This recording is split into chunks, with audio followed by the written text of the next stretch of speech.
నమస్తే అన్న, అందరికీ నమస్కారం. కువైట్ దేశవ్యాప్తంగా తనిఖీలు జరుగుతూ ఉన్న విషయం అందరికీ తెలిసిందే.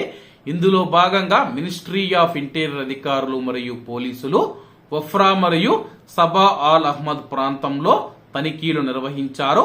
అలాగే ఈ యొక్క తనిఖీలలో మనం చూసుకుంటే కువైట్ ప్రజల యొక్క భద్రత మరియు వాళ్ళ యొక్క రక్షణ కోసం నిరంతర ప్రయత్నాలలో భాగంగా వఫ్రాలోని అధికారులు వ్యవసాయ వ్యవహారాల మరియు చేప వనరుల కోసం పబ్లిక్ అథారిటీ సమన్వయంతో సబా ఆల్ అహ్మద్ మరియు వఫ్రా పొలాల నివాస ప్రాంతాలను లక్ష్యం చేసుకుని విస్తృతమైన తనిఖీలు నిర్వహించారు.